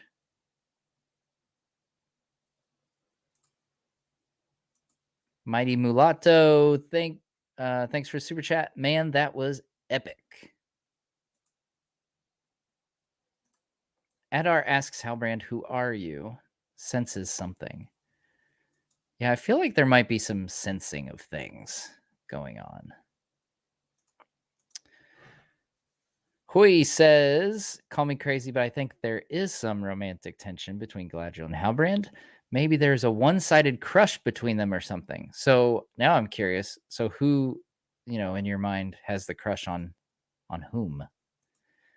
Because I think, you know, I've talked to other folks before, like I said, and there's one person in particular that I know who is on board with the Halbrand Galadriel thing. And I won't say who, but this person's out of their mind. But the thing that, you know, some of the other, I think it was Corey Olson who said, like, it's totally fine for Halbrand to have a crush on Galadriel, but vice versa is a non-starter. Like, Galadriel's got Celeborn in her future. She don't need no Halbrand. Philippe, thanks for the super chat. Sorry to bother. Oh, wait. Oh, okay. Yeah, okay. Yeah, so that's yeah, what we covered. Yeah, the Witch King really could have come from anywhere. Could have been one of the Numenorian lords. Could have been a Numenorian lord stationed in Middle Earth in one of their ports. It's really hard to say. Yeah, it's one of those mysteries. Like, I love that Tolkien leaves mysteries. And that's kind of what I was getting at, you know, not to go too far off a tangent here, but like when I said I felt like the whole Mithril and the elves dying and stuff was over explaining, because Tolkien does a good job of leaving some things just a mystery, and sometimes that's better to just have it be more mysterious. Yeah. How did the Numenorians know where to go? Well, Halbrand presumably would tell them, because he's supposed to be from the Southlands.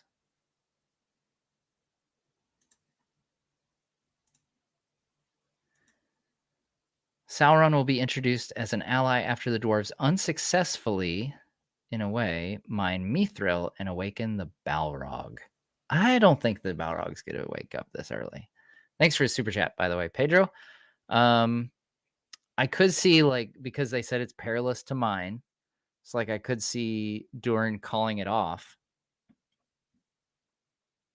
and then, like, if they, presumably they'll have, like, what Elrond has. I could see him giving that up and saying, like, "Here," and they say, "Oh, we only have enough to make 3 rings out of this.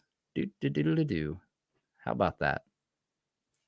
And then Sauron comes in and he twirls his mustache and says, "Nyah-uh-uh.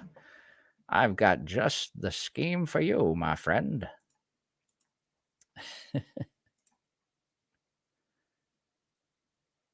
Oh my gosh. I can see they turn Sauron and someone pretend to be Sauron just for shock's sake. OMG, Peter Jackson Sauron isn't what? OMG. Peter Jackson Sauron isn't Sauron. Whoa, mind blown. Oh, yeah, I think yeah.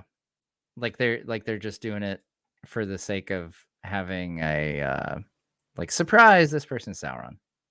Yeah. Why use a rare sword as a key to open a waterfall? Um as opposed to like a common sword? Or yeah, like you do kind of wonder like could they have just put a different sword in there? And then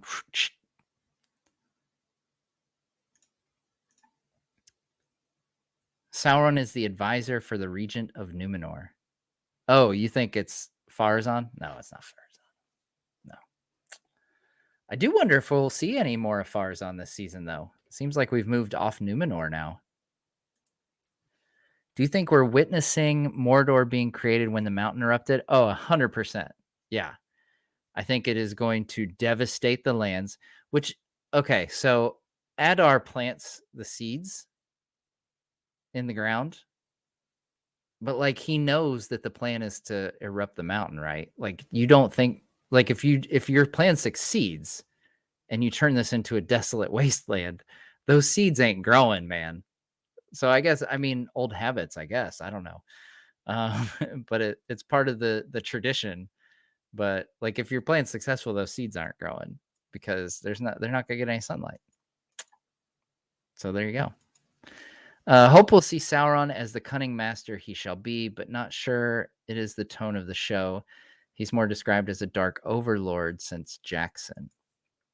Yeah, I hope that we get him as super cunning. And that's why if he is Halbrand, like I really hope it's not a like, oh, I was, gonna be a good guy until Galadriel brought me to Middle Earth, and now something's gonna happen. I'm gonna decide to be a bad guy and make rings of power. Like he should already be conniving at this point, I feel like.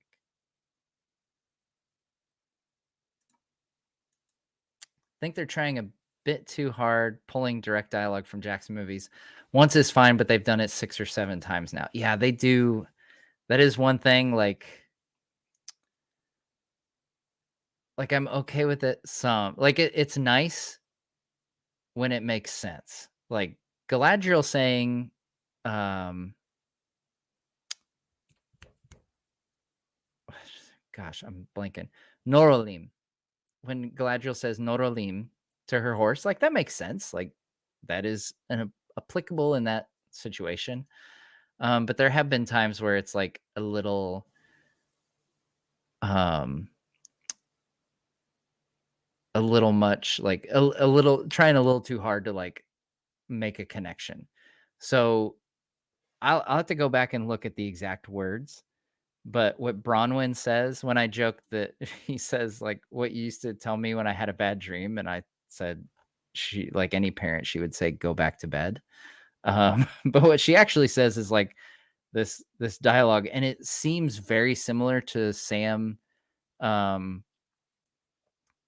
like the combination of Sam talking about the light beyond reach in Mordor, if you remember that from the books. Like he talks about he sees like the stars.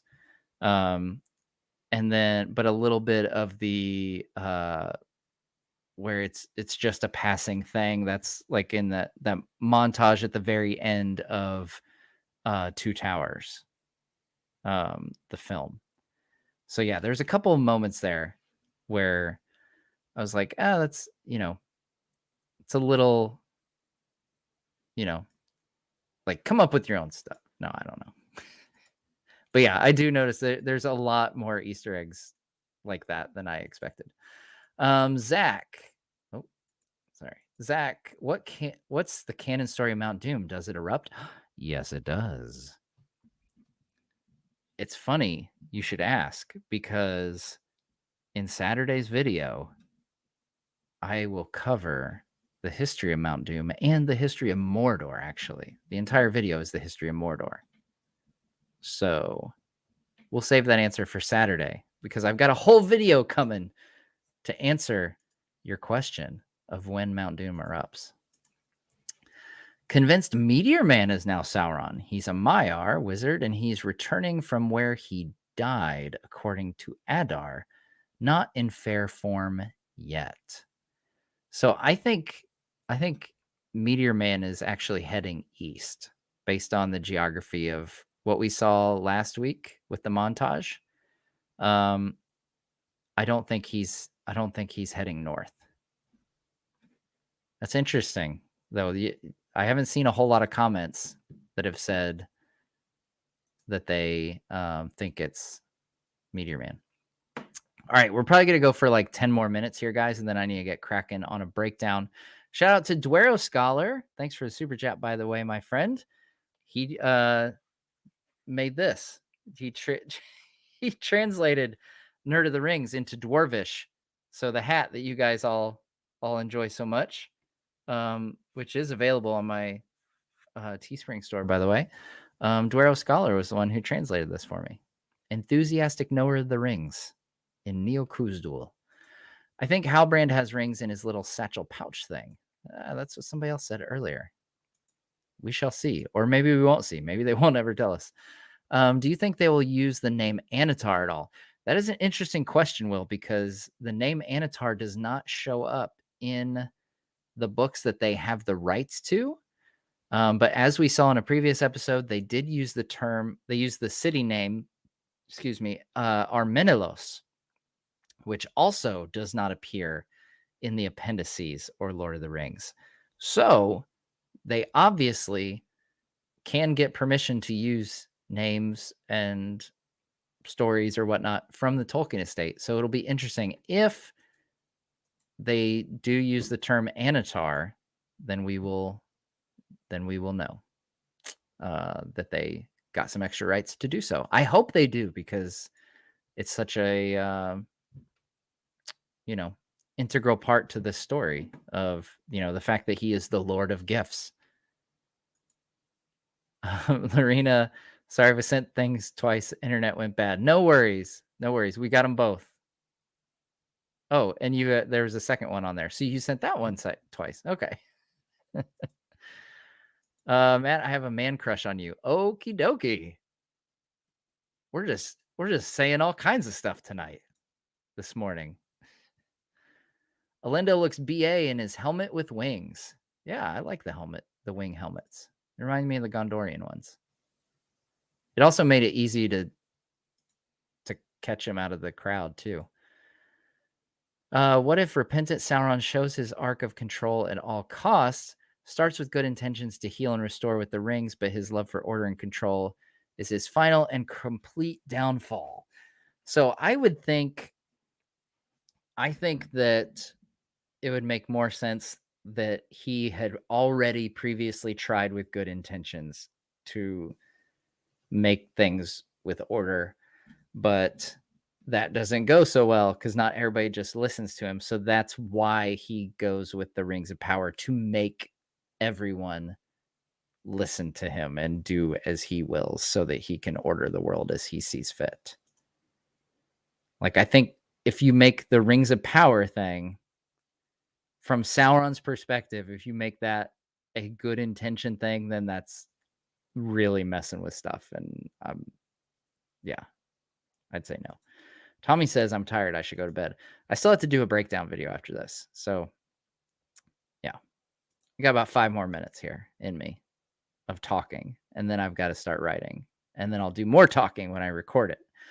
Timeline is so bad. Either we haven't seen Sauron or the show is making him Meteor Man back from where Adar killed him. I hope not. Yeah, I just don't think Meteor Man is Sauron. He just seems so nice. Halbrand has more darkness in him than Meteor Man, it seems like. Like Meteor Man, when he like killed the firefly, like he feels bad about killing fireflies, for crying out loud.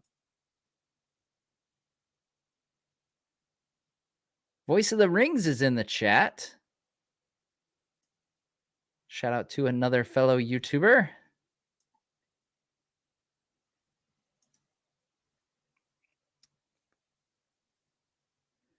Do you transcript it as in transpose the subtitles? I can get that for you super easily. No, so I don't like transcribe the episode or anything like that. It's just like writing up my breakdown. Yeah, it's a more scripted, look at the episode.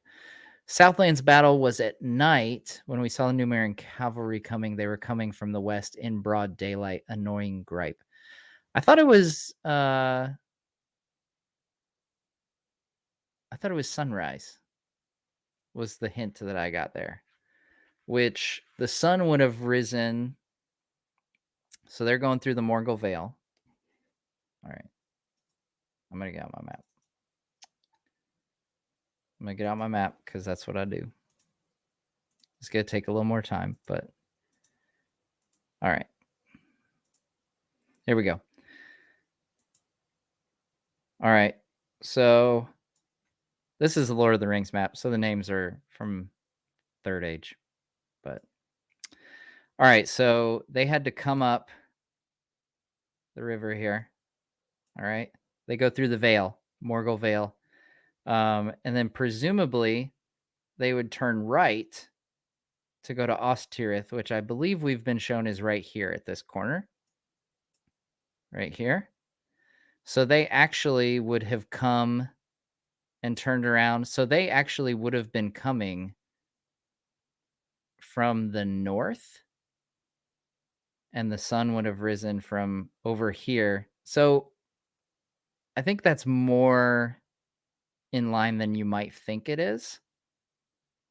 Because while they would originally come from more of the south, they would have to go through this passageway, and then they'd come more from the north. Depending on how this terrain is here, they might have to come from the east. I don't know. But yeah, I don't think that's quite as far off as it being like the total opposite direction. To be fair, some of those who wander are lost. That's deep. That is deep, because not all who wander are lost. So that means that some who wander are. You should get that tattooed on you. Is this series even staying true to lore? Is it all just appendices? Okay, so those are kind of like those are conflicting to an extent, because the appendices are part of the lore, like that's canon material. So the sense I get from this is they are like, before they get into the big canon moments of the Second Age, it seems like they're, the vast majority of this is original content, obviously. Yeah, I wish we were getting farther into the canon events than we are. Than it appears. Like, I would have thought by 6 episodes in, we might be getting to like Rings of Power being created, but it's sure shaping up like the Rings of Power will be like the finale episode, which I'm kind of bummed by. Like, I really thought we might get into like, maybe the One Ring will still be created, but gosh, like it's even hard to see if that will happen in the next 2 episodes. Yeah. Um, I know you're not a fan of lore changes, so what are your feelings so far on like the Mithril or the creation of orcs? So the creation of orcs isn't a change. Like I think that's been uh pretty straightforward. Like, it was elves taken by Morgoth and created into orcs. So that's pretty in line. The Mithril, like I said, I've like with the Mithril Chlorians joke earlier, like it feels like over explaining to me. Like I don't think, you know, my hope there is that the story is not true and that like Elrond says it's apocryphal, people don't believe it to be true. They don't put stock in it, and I'm hoping that that ends up being the case, and that Mithril is not like this salvific metal that they expect it to be. Glad to see we're all getting along and not focusing on colorism in a fictional story that was written during a time when people of color were not allowed to be in stage and cinema. Is colorism a word? I've never heard of that. Yeah, I mean, I don't know what to say. we're, yeah, we're I don't know. I have no problem with Arondir, if that's what's at the heart of that. I think Arondir, um he's been one of the coolest characters so far. So like, yeah. If it was an issue I felt like was worthy of being discussed, then we'd discuss it. But Keaton's still being sus about Halbrand saying who he is. Oh yeah. Yeah. Halbrand's totally being suspicious with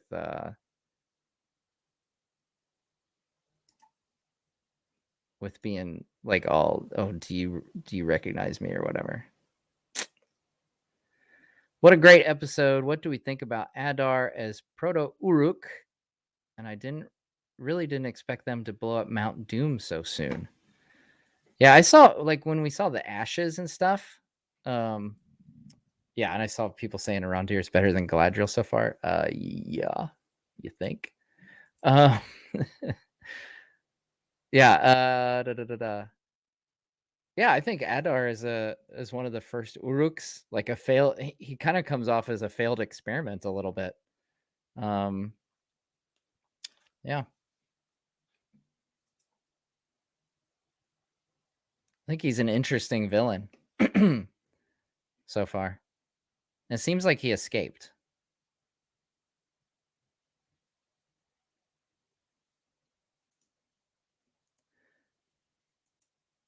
I feel like I might as well ask. That's why I said earlier, Beric is totally Sauron.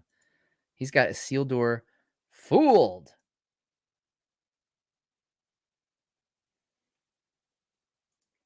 How do you feel about the made-up word Moriandor? So, interesting thing, it's not a made-up word. Whoa. Yeah. Moriandor is literally translates to sons of the dark. So that was like Galadriel even said the definition. That's always handy, right? When they say, you're one of the Moriandor, the sons of the dark. It's like, yeah, you just said the same word twice.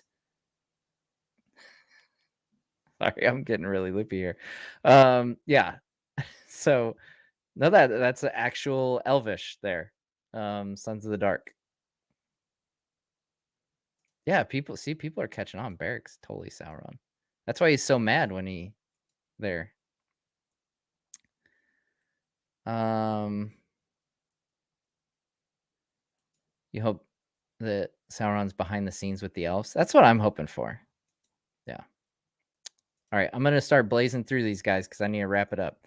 Nani, thanks for the super chat. New to your awesome channel and late to tonight's chat. Sorry if it's been asked, but do you think there's a chance Rowan is alive? Nah, I think he's dead, yo. Totally dead. Yeah, I think Rowan's. I thought he had gotten cut by the blade and it was going to be like a Morgul Blade situation, but nope. He just got killed by Waldrig. That guy.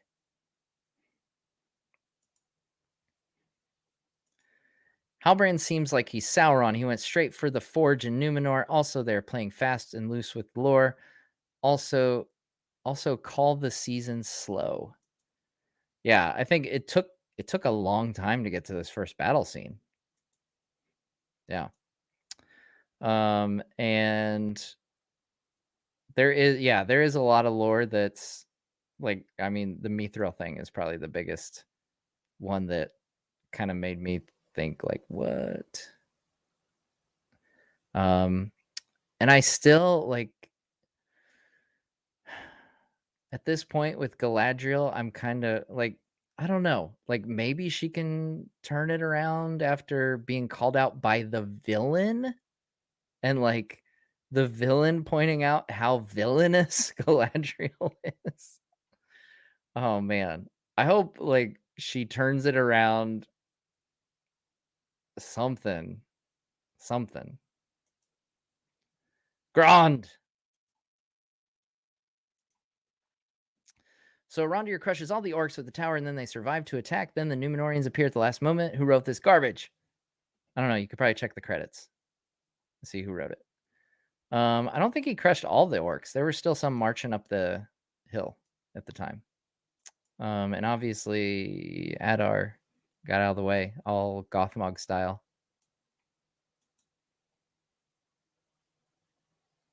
Grand.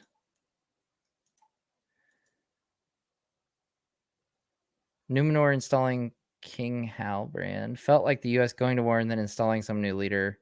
Number 4-hour CPR this episode. Maybe next time. No 4-hour CPR.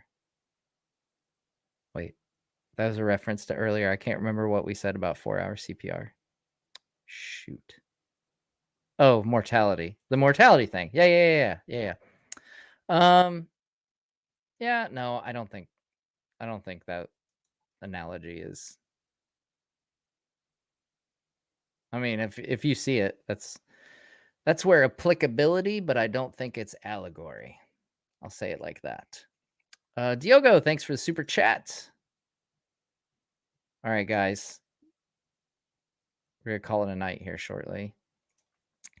Halbrand confirmed to Sauron by the same leaker who told us Galadriel would be bullied in Valinor in the first scene. His leaks have been 110% on point. That is incredible because the most on point you can be is 100%. So I dismiss based on math. No, I don't know. He could be. Who knows? Yeah, that's been one of our big theories going around here. We've seen a lot of Sauron-y stuff from him. Why can't Galadriel have a romance before getting married? Because it's lame, Diogo. Come on, Diogo. Also, if Halbrand is Sauron, having them have a romance would be an interesting twist. Finding what she craved, but in a different way. Okay, Diogo is probably the person who I was telling you about, but secretly under an alias or something, because you sound just like the person I know who thinks it would be a great idea. So we'll just agree to disagree on this, because I think it would be terrible. Yeah. But teach their own, I guess. I would hate it. Dwaro Scholar. Shout out to Dwaro Scholar. Does all my Dwarven translations. I always hit him up after a Dwarven episode. No Dwarven stuff this week. So I guess you don't have to worry about me messaging you in the middle of the night. Wait, so Waldrig equals start of Mount Doom? Yup.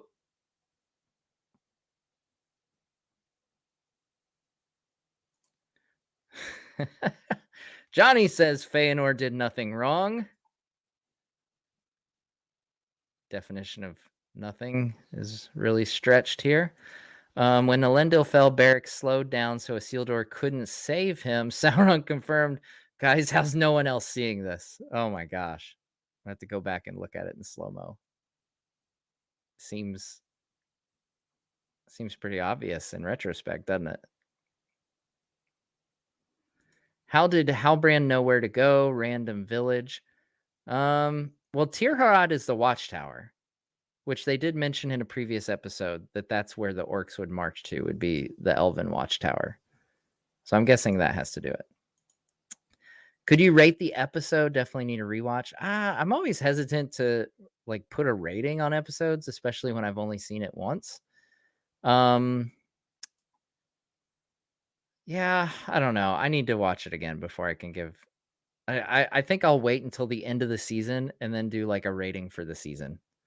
I did a rating for the first 2 episodes, which maybe I should, maybe I shouldn't. I don't know. I think if I was giving a grade today, it would be different based on the season we've gotten thus far. But I kind of want to see how the last 2 episodes play out and like the full story that's told in this first season before any kind of rating or anything. Victor, what did you think about the scene where Galadriel and Halbrand were sitting down after the fight? Are they implying a more intimate relationship? Yeah, we were debating about that a little earlier. Some folks said that it was not romantic. I got a little sense of possible romance and was like, "Meh, we don't want it. No." Halbrand equals Vader, Sauron, wait. Halbrand. Oh, okay. Okay. The punctuation was throwing me off. Halbrand equals Vader, Sauron equals Palpatine, Adar equals Dooku. Okay, so Halbrand's gonna kill Adar and become the new. So he'll be the Witch King.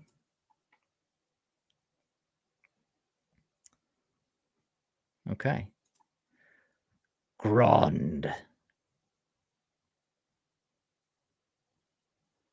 gonna start reading super chats in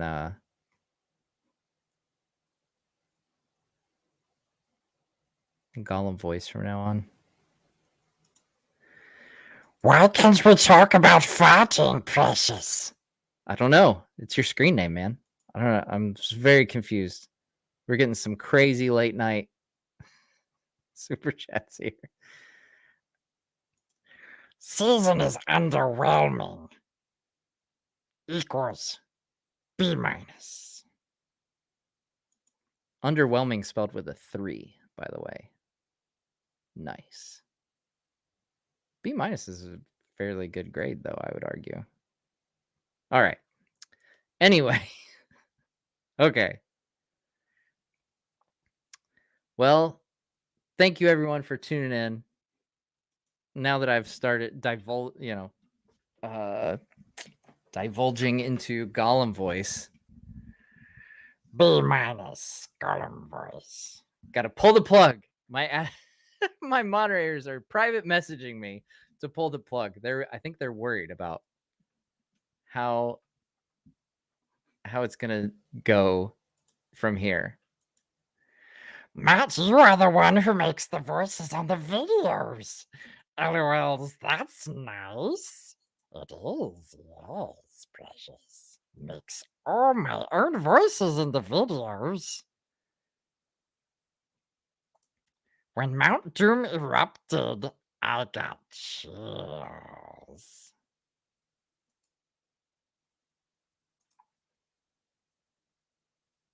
Strider with a Y says that he got chills when the Mount Doom erupted.